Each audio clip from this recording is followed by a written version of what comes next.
சென்னை நுங்கம்பாக்கம் காவல் நிலையத்தில் நின்ற இருசக்கர வாகனத்தில் இருந்து 10 லட்சம் ரூபாய் ஹவாலா பணத்தை போலீசார் கைப்பற்றியிருக்கின்றனர். வள்ளுவர் கோட்டம் திருமலை பிள்ளை சாலையில் ஏடிஎம் ஒன்று செயல்பட்டு வருகிறது. அங்கு பணம் எடுக்க வந்த இருவருக்கும் இடையே தகராறு ஏற்பட்டதாக தெரிகிறது. இதில் ஆத்திரமடைந்த ஒருவர் மற்றொருவரின் பைக்கை எடுத்துக்கொண்டு நுங்கம்பாக்கம் காவல் நிலையத்தில் வைத்துவிட்டு தப்பியோடியிருக்கிறார். இந்நிலையில் பாண்டி பஜார் காவல் நிலையத்தில் இருந்து பேசுவதாக கூறி நுங்கம்பாக்கம் போலீசாரை சென்னை 7 கிணறு பகுதியில் வசித்து வரும் ஹமீது என்பவர் செல்போனில் தொடர்பு கொண்டிருக்கிறார். தங்கள் காவல் நிலையத்திற்கு உட்பட்ட பகுதியில் தகராறு ஒன்று நடந்ததாகவும் அதில் தொடர்புடைய இருசக்கர வாகனம் நுங்கம்பாக்கம் காவல் நிலையத்தில் இருப்பதாகவும் கூறிய அவர் பைக்கை எடுத்துச் செல்ல வந்து கொண்டிருப்பதாகவும் தெரிவித்திருக்கிறார்.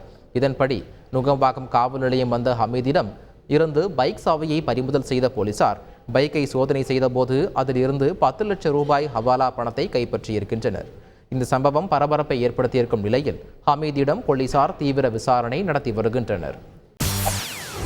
செய்திகளை உடனுக்குடன் தெரிந்து கொள்ள உடனே சப்ஸ்கிரைப் பண்ணுங்க.